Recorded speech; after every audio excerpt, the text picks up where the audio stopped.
and it'd wind up in a very few pockets again, the way things are set up with crony capitalism.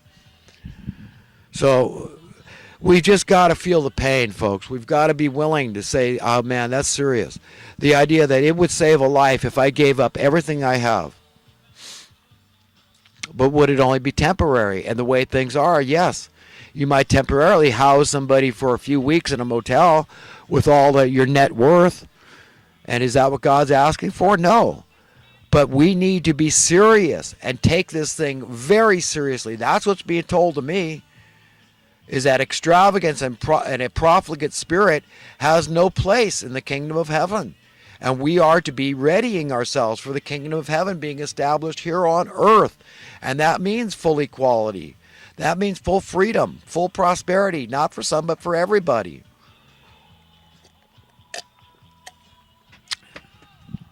Everybody out of fear, all together as one, in unison.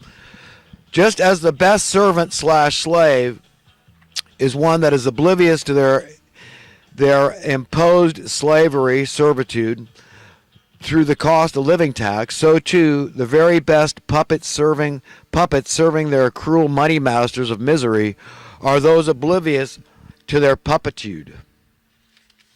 Puppitude. I just invented a new word. Remember that.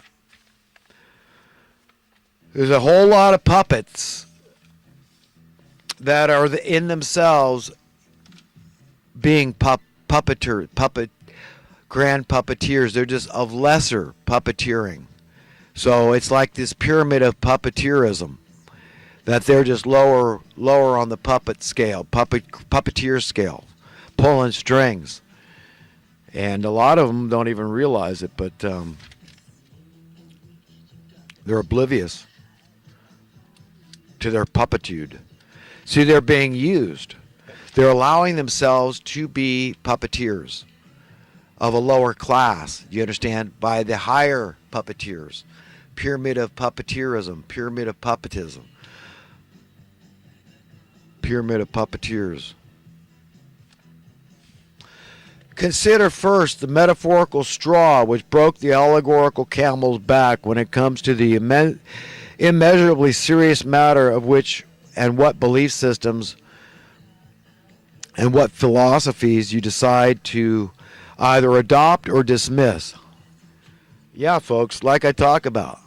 I mean, you could be the straw that weighs things in one direction or another. I could be. We have immense power as individuals, and we have to step up to the plate with that power and be responsible and feel that duty, that obligation to God and man to be proper reflections, representations of the right way to think.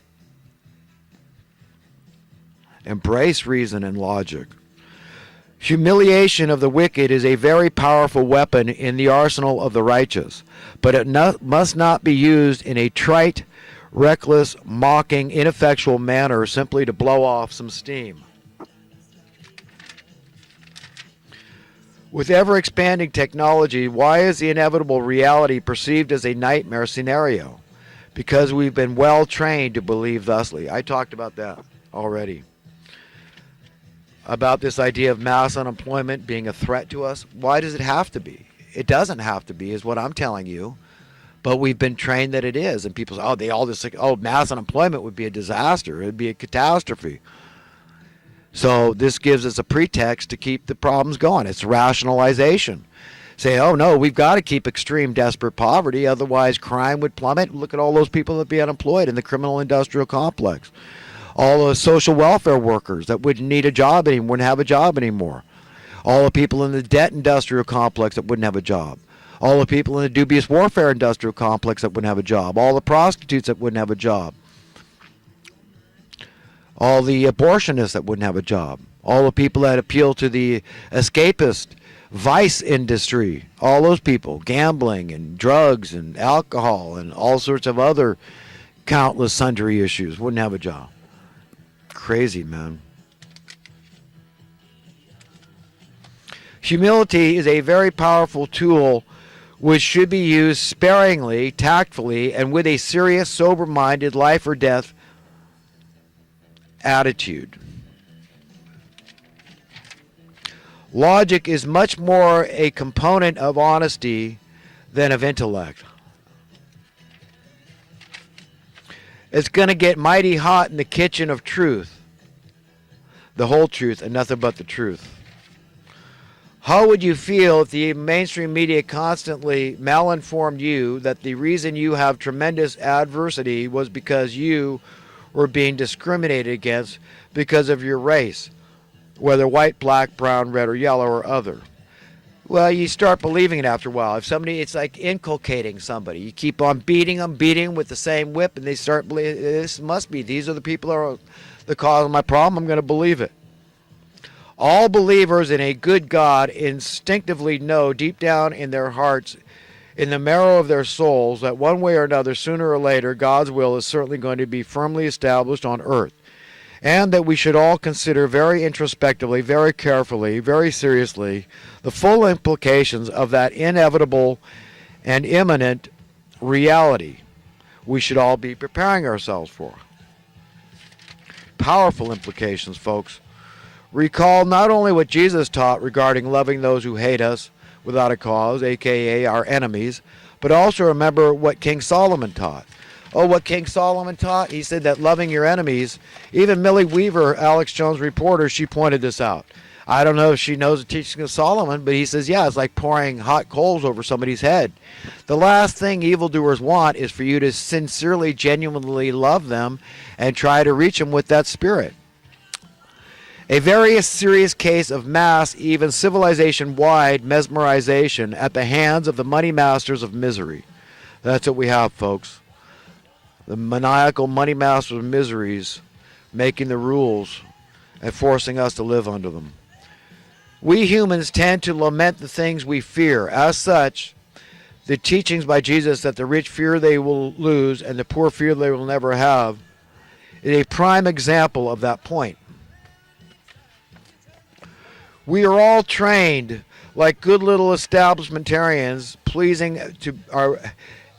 to be pleasing and brutish piss ants, automatons, whether we know it or not.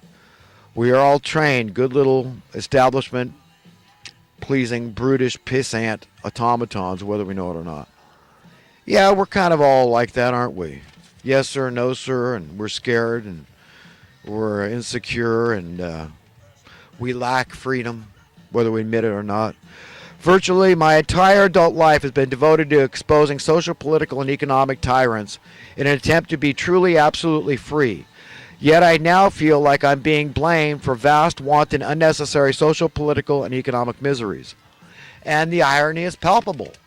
That's what's going on. This is the point that Colonel Anthony Schaefer was making.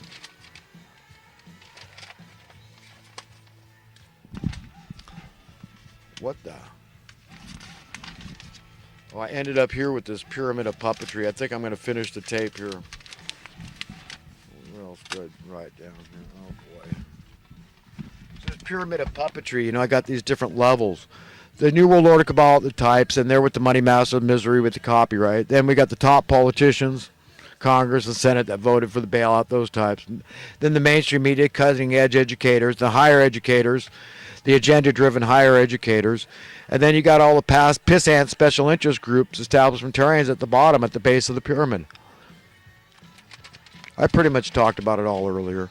In the 21st century so-called civilization, we were all stuck between a rock and a hard spot. The dilemma is choosing to be only one or the other, a puppet or a puppeteer. Any happy medium is extremely elusive. We can and should be on everybody's side, quote, aka the side of humanity at large.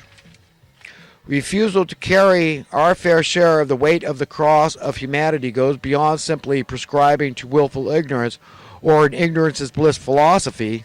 It is a clear example of overt cowardice. And I talked about earlier. Well, I finished all the thoughts. I'm all up to date on my thoughts, folks, and I appreciate you for listening. God bless everybody. I love you all. And remember, be on the side of everybody. Nobody could tell you can't be on everybody's side. That doesn't mean you have to agree with people, but you make it clear they understand you're on their side because you're a human being. You're a fellow traveler, a fellow human being, and you want to get to the bottom of things, and you're willing to have God's will be as firmly established on earth. And when it is, we're going to have full freedom, full safety, full security, full prosperity for everybody, not some people. Bless, don't curse your enemies. And just remember what Jesus taught. I am the least of these. And whatever we do or fail to do, and that could be as simple as a teaching that we teach them or fail to teach them, we do or fail to do for him. And don't be ashamed of Jesus. He said, all those that are ashamed of me in this wicked and sinful generation, I will be ashamed of them when I return in the glory of my Father and of all this array, this multitude of holy angels called the harvesters of the souls of men.